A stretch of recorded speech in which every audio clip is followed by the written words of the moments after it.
이 무더운 여름에 저희들을 지켜주시고 건강을 주시니 감사합니다. 오늘도 주님 앞에 나와 주님을 찬양하며 예배하게 하시니 감사합니다. 이 오후 시간에 우리가 다시 한번 나라와 교회와 가정을 위해서 기도했습니다. 우리의 기도가 하나님께 상달되게 하시고 하나님께서 들으신 바 되는 귀한 기도가 될 수 있도록 축복해 주옵소서. 이 시간 주의 음성을 듣기를 원합니다. 우리에게 말씀해 주시고 은혜를 더해 주옵소서. 감사드리며 예수 그리스도의 이름으로 기도드리옵나이다. 아멘. 하나님의 말씀은 에베소서 1장입니다.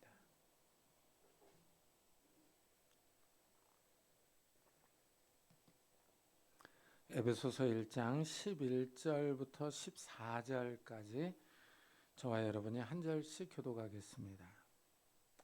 에베소서 1장 11절부터 14절까지 한 절씩 교독하겠습니다.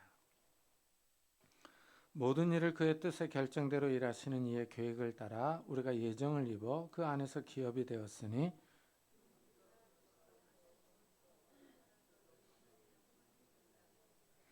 그 안에서 너희도 진리의 말씀 곧 너희의 구원의 복음을 듣고 그 안에서 또한 믿어 약속의 성령으로 인치심을 받았으니 이는 우리 기업의 보증이 되사 그 얻으신 것을 속량하시고 그의 영광을 찬송하게 하려 하심이라. 아멘. 하나님이 창세 전부터 이 하나님의 사람들을 예정해 놓으셨어요. 이것을 하늘에 속한 신령한 복이라고 부릅니다. 하나님이 이렇게 하나님의 백성을 미리 뽑아 놓으셨어요. 누가 구원받을 것인지를 정해 놓으셨습니다. 그럼 이제 여기서 궁금한 점이 생깁니다. 그렇다면 하나님이 그의 백성을 뽑으시는데 그 선발 기준이 무엇이냐 하는 겁니다. 하나님이 우리가 믿을 것을 아시고 미리 선정한 것은 아닙니다. 우리가 돈이 많아서 우리를 선택하신 것도 아닙니다. 우리가 키가 크고 잘생겨서 뽑은 것도 아닙니다. 우리가 똑똑해서 좋은 대학을 나와서 하나님의 백성으로 부르심 받은 것도 아닙니다. 하나님은 우리의 외적 기준이나 신분을 보고 우리를 하나님의 백성으로 예정하신 것은 아닙니다. 오히려 우리 자신을 보면은 이 세상 기준을 따라 뽑지 않았다는 사실이 확실합니다. 이 사도 바울이 고린도전서에서 이렇게 얘기를 해요. 형제들아 너희를 부르심을 보라. 육체를 따라 지혜로운 자가 많지 아니하며 능한 자가 많지 아니하며 문벌 좋은 자가 많지 아니하도다. 참 이 말씀을 생각해 보면은 이 인간적인 기준으로 우리 성도들 가운데 똑똑한 사람이 그렇게 많지 않다는 거예요. 능력이 그렇게 많지 않다는 겁니다. 한마디로 영향력이 있는 인물이 아니라는 겁니다. 또한 귀족 집안 출신도 아니라고 말합니다. 그러니까 세상 기준으로 봐도 그렇게 좋은 집안 출신이 아닙니다. 그런데도 하나님이 우리를 하나님의 백성으로 하나님의 자녀로 부르셨어요. 우리가 엄청난 은혜를 받았습니다. 내세울 것이 없는데 하나님이 우리를 선택하셨어요. 참 이러면 하나님의 선택이 아이러니하지 않습니까? 그렇다면은 하나님이 이렇게 내세울 것이 없는 우리를 선택하신 이유가 무엇이냐 하는 겁니다. 그러나 하나님께서 세상에 미련한 것들을 택하사 지혜 있는 자들을 부끄럽게 하려 하시고 세상에 약한 것들을 택하사 강한 것들을 부끄럽게 하려 하시며 하나님께서 세상에 천한 것들과 멸시받는 것들과 없는 것들을 택하사 있는 것들을 폐하려 하시나니 하고 말합니다. 일단 세상 기준으로 보면 우리는 미련하고 약하고 천하고 멸시받던 사람들입니다. 그런데 하나님이 우리를 선택하셔서 지혜 있는 사람들, 강한 사람들, 있는 사람들을 부끄럽게 하십니다. 여기서 우리를 부르신 하나님의 뜻이 드러납니다. 우리로 자랑하지 못하게 하는 겁니다. 정말 우리가 구원받은 거예요. 우리가 어떤 잘나서 우리가 어떤 큰 업적을 세워서 구원받은 게 아니지 않습니까? 그러니까 자랑하지 못하도록 하기 위함이에요. 또한 선택받지 못한 사람들이요. 이 세상의 지혜, 권력, 부와 신분을 자랑하지 못하도록 하는 겁니다. 왜냐하면은 이런 세상의 지혜, 권력, 부, 신분으로 구원받을 수가 없기 때문입니다. 하나님이 우리를 하나님의 백성으로 하나님의 자녀로 부르셨어요. 하나님의 예정이 신비롭습니다. 여기에 하나님의 주권이 나타납니다. 우리를 하나님의 자녀로 예정하신 것은 우리가 연예인처럼 잘생겨서가 아닙니다. 대기업 임원이어서 우리를 부르신 것도 아니에요. 하나님이 우리를 사랑하셨기 때문에 부르셨어요. 이 하나님의 예정에는 하나님의 주권과 뜻이 드러납니다. 하나님이 우리를 그의 백성으로 미리 정해놓으셨어요. 이래서 바울은 모든 일을 그의 뜻의 결정대로 일하시는 이의 계획을 따라 우리가 예정을 입어 그 안에서 기업이 되었으니 하고 말합니다. 이 예정이요. 이 예정은 하나님의 뜻대로 결정한 거예요. 그런데 이렇게 말하면은 이제 사람들이 오해합니다. 아니 처음부터 누가 천국에 들어갈 것인지 아닌지, 누가 하나님의 자녀인지 아닌지를 예정해 놓았다면 뭐하러 전도하느냐 하고 물을 수 있습니다. 모든 것을 하나님의 마음대로 하는데 굳이 전도할 필요가 있느냐 하고 질문할 수 있어요. 이게 이제 아주 흥미로운 질문입니다.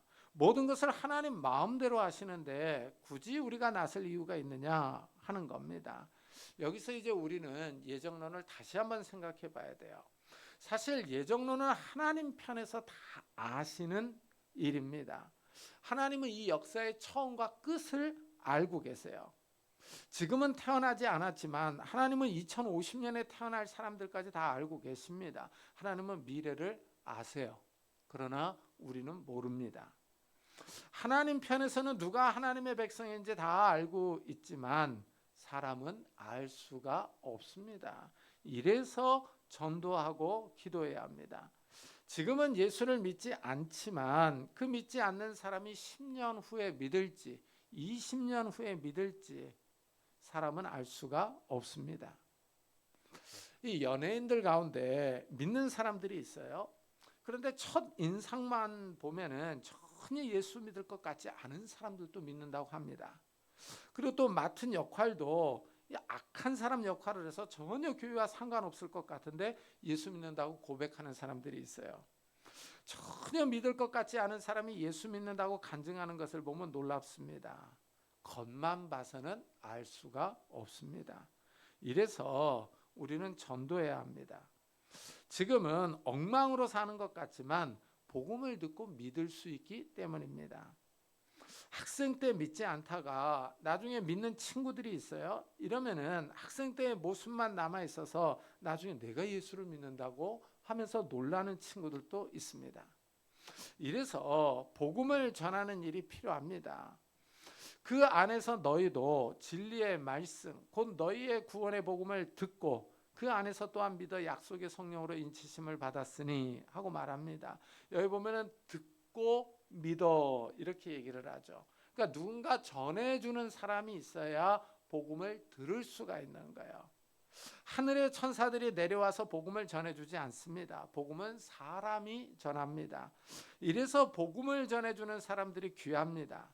우리나라의 첫 선교사로 발을 디딘 언더우드 선교사는 뉴욕 대학교를 나왔어요. 그 당시 뉴욕 대학교를 나와서 배를 타고 이 태평양을 건너서 이름도 생소한 조선 땅에 선교사로 왔습니다. 이런 분들이 있어요. 좋은 대학을 나와서 좋은 직장을 선택할 수 있었지만 모두 내려놓고 주의 일을 하러 가는 분들이 있습니다. 제 주위의 친구들을 봐도 우리나라에서는 정말 알아주는 스카이 대학을 나왔어요. 한국에 있으면 좋은 직장에 들어가서 편하게 먹고 살 수 있을 텐데 굳이 신학교로 와서 신학 공부를 합니다. 그리고 아프리카에 가서 복음을 전하는 친구들이 있어요. 옆에서 보면은 준비하는 과정이 아주 길고 어렵습니다. 그런데도 다 내려놓고 복음을 전하러 갑니다. 이렇게 가면은 아프리카에 가서 좀 삶이 편해야 되지 않습니까? 근데 아프리카에 가서도 삶이 편하지 않습니다. 그곳 사람들이 동양인이라고 인종차별을 합니다. 그들에게 복음을 전하러 모든 것을 내려놓고 여기까지 왔는데 아프리카 사람들이 무시하고 깔보기도 합니다. 그들을 위해 병원을 짓고 학교를 건축하는데 돈을 뜯어내려고 협박하고 위협하는 사람들도 있습니다. 이러면 선교사들의 마음이 참 어렵습니다. 그런데 또 그 아프리카 지역에는 전쟁도 자주 일어나요. 그래서 전쟁을 피해서 잠시 한국으로 피난 왔다가 다시 들어가기도 합니다. 선교사들이 고생을 사사합니다. 이 복음을 전하는 과정이 결코 쉽지 않습니다. 하나님이 그의 백성을 예정해 놓으셨다고 하면 우리가 생각할 때 편하게 믿을 것 같은데, 복음이 전해지는 과정을 보면 정말 많은 수고와 노력이 들어갑니다. 이 언더우드 선교사가 조선 땅에 와서 살 때 얼마나 불편한 일이 많았겠습니까? 선교사들이 한국 음식이 맞지 않고 기후가 맞지 않아서 고생한 사람들이 많습니다. 그리고 자녀를 일찍 보낸 선교사들도 있고요. 이 언더우드 선교사가 서울 해화동에 경신 중고등학교를 세웠습니다. 제가 경신고등학교를 나와서 학교 다닐 때 언더우드 선교사의 행적에 대해서 자주 들었습니다. 이 고등학교에서 예배를 드리고 성경 수업이 있어요. 이런 교육을 통해서 많은 학생들이 기독교를 알고 예수를 믿었습니다. 이렇게 복음을 전해주는 사람이 있어야 그 복음을 듣고 믿을 수 있어요. 이 복음을 진리의 말씀이라고 부릅니다. 신기하게 말씀은 사람 영적 상태를 알려줘요. 사람이 어디에서 와서 어디로 가는지, 사람이 죄를 지으면 어떻게 되는지, 죄에서 어떻게 구원받을 수 있는지를 말해줍니다. 이래서 진리의 말씀이에요. 세상 학문에서는 가르쳐주지 않는 진리의 말씀입니다. 대학교는 전공별로 공부합니다. 의학을 가르치는 의과대학에서는 사람의 질병에 관해서 연구하고 가르칩니다. 어떻게 치료할 수 있는지를 알려줍니다. 하지만 영혼의 질병에 관해서는 말해주지 않습니다. 죄를 지으면 미래에 어떤 일을 당하는지 말해주지 않습니다. 이 진리의 말씀을 구원의 복음이라고 설명합니다. 구원은 죄에서 구원받는 것이에요. 사람이 다 죄를 짓습니다. 죄를 짓지 않는 사람이 없어요. 그런데 문제는 하나님이 이 죄를 심판하신다는 겁니다. 이래서 죄가 무섭습니다. 복음은 이 죄에서 해방되는 방법을 알려줍니다. 복음은 좋은 소식이에요. 예수 그리스도의 십자가와 부활에 관한 소식입니다. 이 복음을 듣고 믿는 사람들이 구원받습니다. 근데 이 믿음 역시 또한 신비롭습니다. 성도들이 예수를 믿는 과정을 간증하는 것을 들어보면 신기합니다. 하나님이 우리를 세상에서 부르시는 과정이 있기 때문입니다. 학생 때 기독교 학교에 입학해서 예수를 믿는 사람들이 있습니다. 제 아내도 기독교 학교에 들어가서 예수를 믿었다고 합니다. 어렸을 때 보면 동네에서 이 동네 교회에서 여름 학교를 합니다. 선생님이 북을 치고 앞장서서 아이들에게 교회 오라고 초청합니다. 1970년대 80년대에는 놀 것이 별로 없었습니다. 그런데 교회 가면 신기한 것이 있었어요. 이때 북을 치던 선생님을 따라서 쫄래쫄래 교회에 들어온 친구들이 있습니다. 이렇게 예수를 믿었다고 간증하기도 합니다. 음악을 하는 분들 가운데 보면은 교회에서 기타를 배웠다, 드럼을 배웠다고 말하는 분들이 있어요. 이 중고등학생 때 교회에서 학생들을 초청해서 문학의 밤 행사를 합니다. 이때 앞에서 기타 치고 노래 부르는 선배들이 멋있습니다. 그래서 기타나 드럼을 배우기 위해서 교회에 왔다가 믿는 친구들도 있었어요. 참 하나님께서 우리에게 복음을 듣게 하시는 방법이 다양합니다. 우리가 이 복음을 듣고 예수를 믿으면 성령께서 임하십니다. 이 성령은 거룩한 하나님의 영이에요. 이 세상 사람들은 성령을 알지 못합니다. 성령의 존재도 알지 못하고 믿지 않습니다. 그러나 성령께서 성도들에게 임하셔서 함께합니다. 성령은 다른 말로 진리의 영으로도 불립니다. 진리의 말씀으로 우리를 진리의 길로 인도하십니다. 그래서 성령께서 성도들을 인도하시고 구원하시는 방법이 아주 신비롭기도 합니다. 저의 아버님이 황해도 분이세요. 이 북한에서 신앙 때문에 우리 집안이 다 남한으로 내려왔습니다. 이 아버님이 남한으로 넘어올 때 이 경계선에서 이 북한군에게 잡혔답니다. 그래서 북한군이 누구냐, 어디 사느냐, 어디로 가느냐 하는 질문들을 받았는데 갑자기 자기도 모르게 이 말 못하는 장애인 행세를 하셨다고 합니다.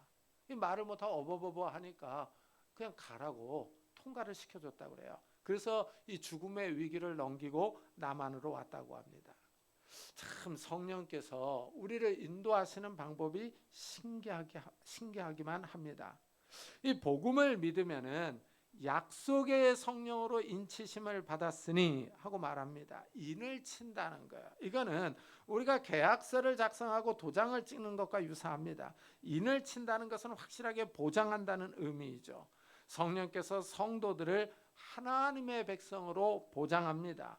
하나님의 소유로 인치시는 거예요. 성령께서 임하셔서 우리를 천국 갈 때까지 보증하시며 보장하십니다. 이는 우리 기업의 보증이 되사 그 얻으신 것을 속량하시고 그의 영광을 찬송하게 하려 하심이라 하고 말합니다. 우리가 예수를 믿으면은 이 상속받을 기업이 있습니다. 하나님 나라를 상속받습니다. 참 이 땅에서 물려받은 재산이 없어도 예수를 믿으면 물려받을 기업이 생깁니다.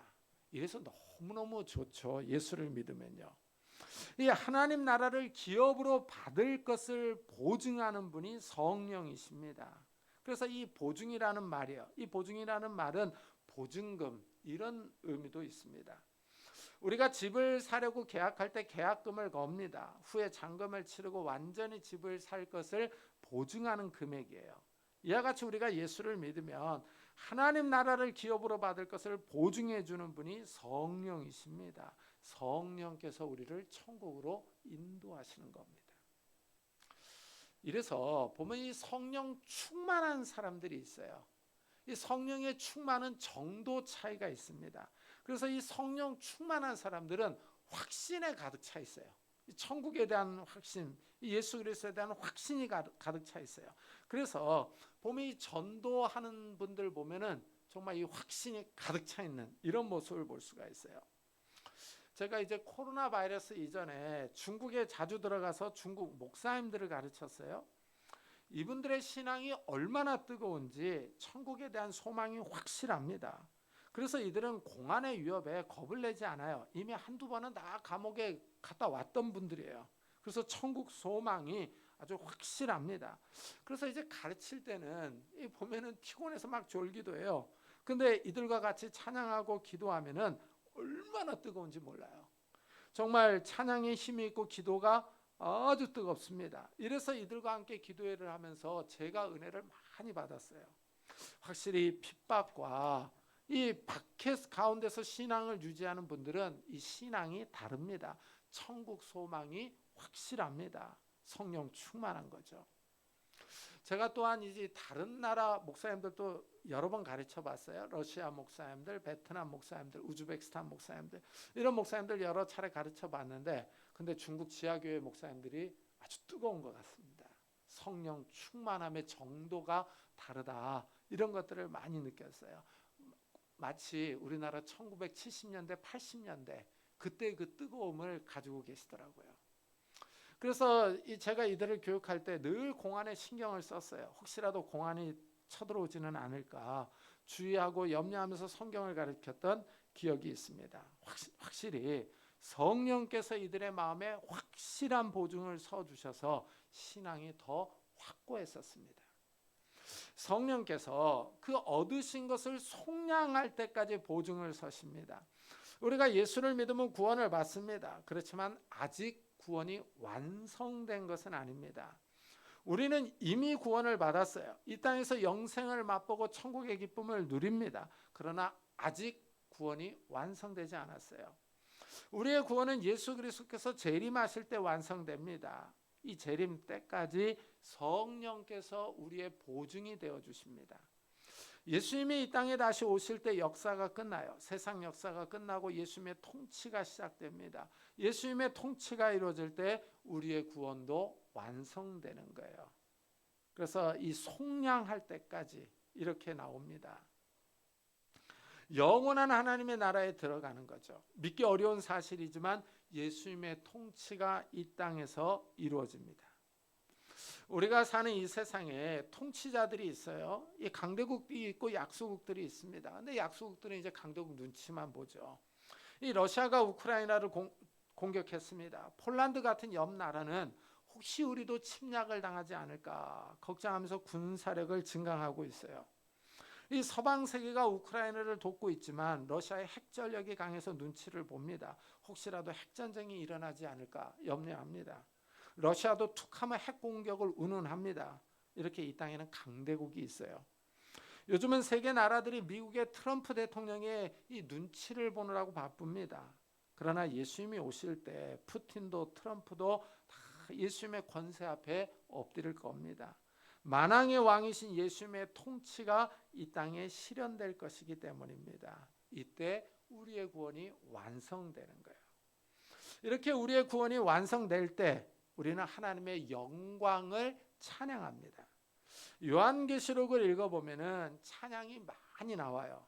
구원받은 자들이 어린 양과 하나님의 영광을 찬양합니다. 죄와 사망에서 구원하신 하나님을 찬양하는 겁니다.